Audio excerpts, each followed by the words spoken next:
Don't just live for tomorrow, or just live in yesterday.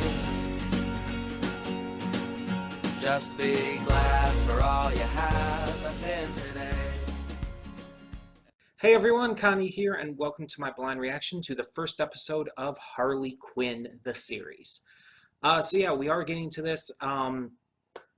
As I mentioned in the video with Dropping Owl House, it just kind of helped bring up my motivation and everything. Also, sorry for the light coming in. Nothing I can do about that. It's actually pretty sunny out there today. I'm actually leaning forward because if I was sitting back, it would be much worse. So going into this, as I stated in that other video, I'm a big fan of Harley Quinn. I always have been. I grew up with Batman the Animated Series. I saw her in various other movies, games, yada yada, based on the Batman properties, and I've just always loved her character. She's undoubtedly a villain.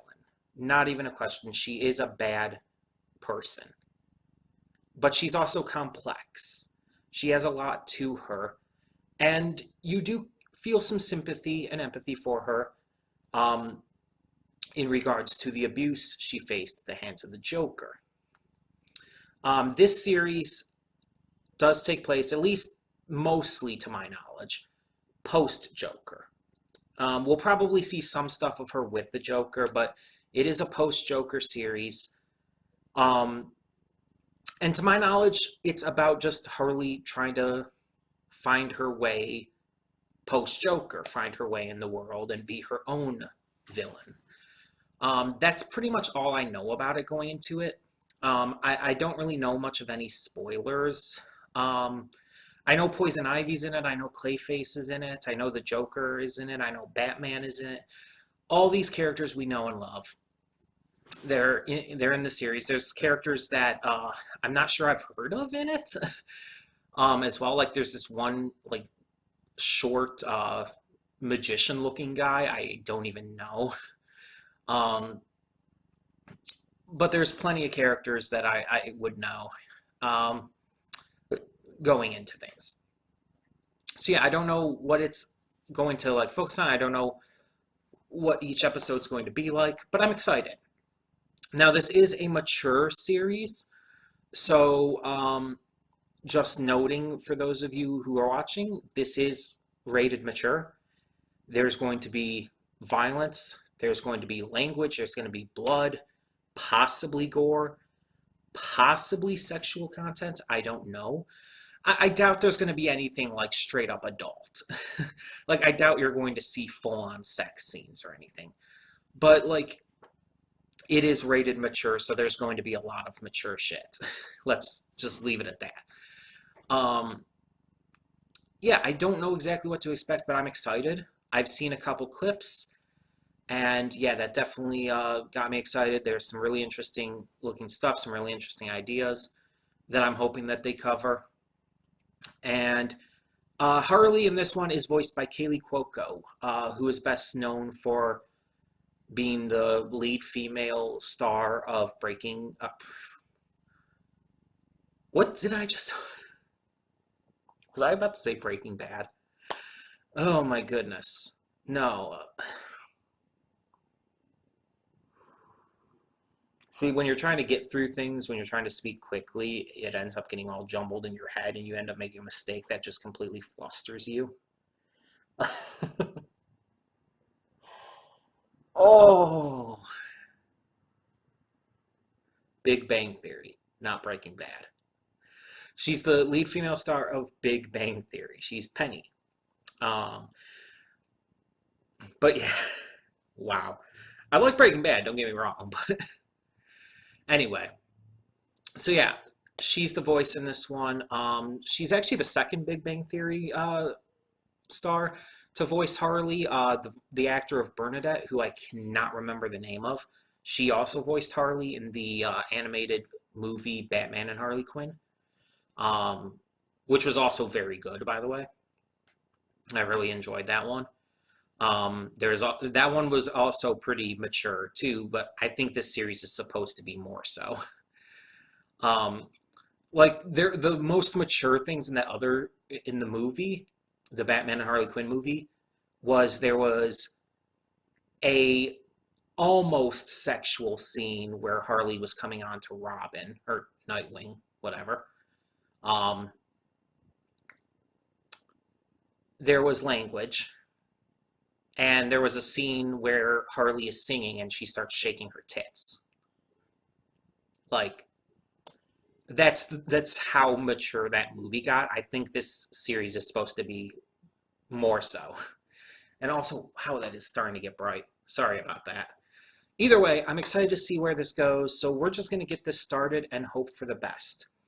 So, when the screen fades to black, pause this redirect and go to the description below. Follow the link to the reaction, and after you watch it, come back here to the redirect and resume play. Because after it fades to black and then fades back in, everything from that point forward will be my afterthoughts and will contain spoilers to the episode. So that being said, thank you so much for tuning in, and I will see you at the reaction. Okay, and we are back, and we'll begin with spoilers in 3, 2, 1, now. Okay, so that was really good. Like, not only just really funny and enjoyable, had some good action. Definitely is going heavy with the violence. A lot of death, a lot of bones snapping, a lot of blood spraying and squirting everywhere. But I knew about that ahead of time. So, and that doesn't bother me anyway. I like the way that they handled this, though, in terms of the story. Because Harley's always been a character who did have trouble getting away and moving past the Joker, because she did have that psychological issue. As she stated, she was just so hyper dependent on him that it clouded her mind, and she wasn't able to see past that. She wasn't able to see how abusive the relationship was. But eventually she did. Eventually she was able to. And in this series, it's due to help from Ivy and Riddler, of all people. Now, Harley and Ivy at this point already have a relationship with each other. They're already very close, but I don't think they're meant to be seen as girlfriends yet. Because one, Harley was still with the Joker during the course of this episode. And Ivy admits that she loves Harley. But I don't necessarily think she understands if it's romantic or whatnot yet. I think the way she even put it is that she doesn't fully understand. She loves her in a way that she doesn't even fully understand yet, which is fine. I'm fine with them not being a thing right off the bat. In fact, I think it's better to work towards that, to have them just be best friends at the beginning and eventually come to realize romantic feelings for each other. I just really enjoyed this, really enjoyed how it was handled. The animation was good. The voice acting was really good. I really liked how the characters were done. I enjoyed some of the comedy, like unexpected comedy, like with Gordon. That was hilarious. A fucking wigged out on coffee Gordon, who has not had sleep for probably days and days and days. That's hilarious to me. Because Gordon is normally seen as very straight-laced and very just composed, so it's fun seeing him this way. Batman is Batman. It's Batman. There's not, and Joker is Joker. But I like that they're doing the more violent, like excessively psychotic Joker, who will kill with absolutely zero hesitation. Because in my eyes, that's the way the Joker should be. A lot of shows, like the animated series, of course, had to water it down for all ages or kids or whatever. But this series isn't watering it down, because in a lot of the media, in a lot of the comics, Joker is that insane and that murderous. He is horribly evil. And I like that they're showcasing that he's just willing to kill anyone, even his own goons, just at the drop of a dime. I really like Ivy in this. I really like her personality. She's very composed and very intelligent, but you see the stuff that it's like, yeah, it mentions in this episode that she did have that issue where she had some personal and social issues where she hated basically everyone.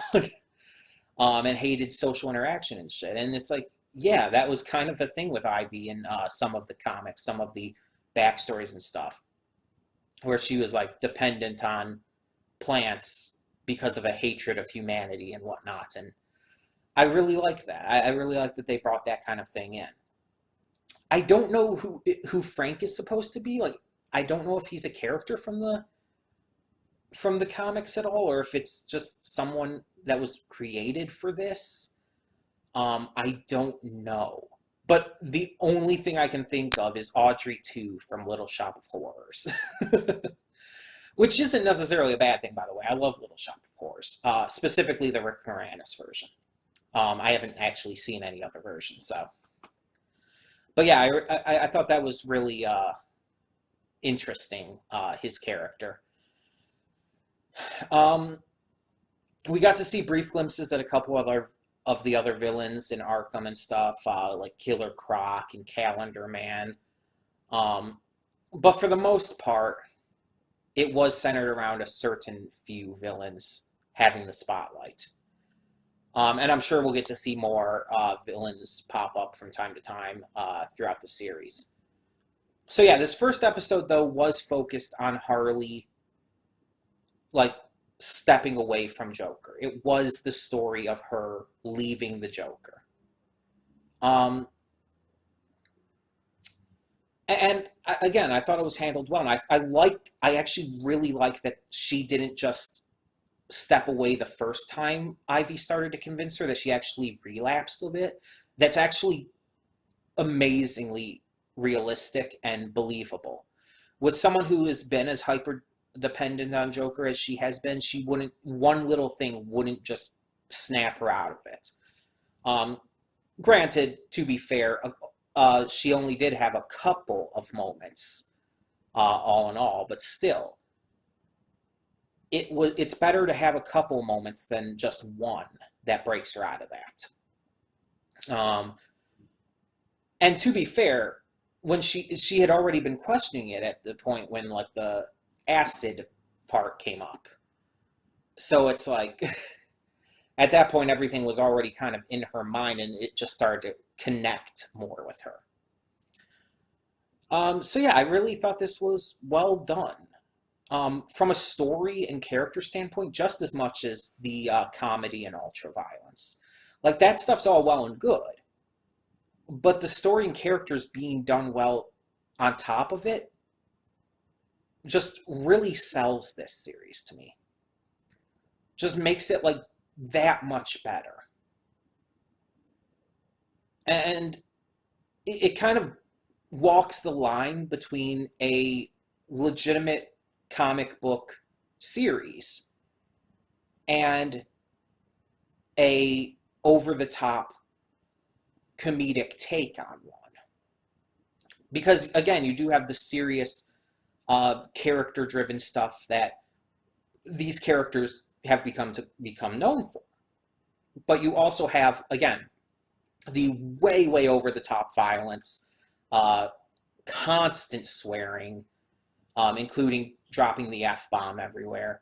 You have just all of the insanity and just how easy it seems for them to just maim and kill each other.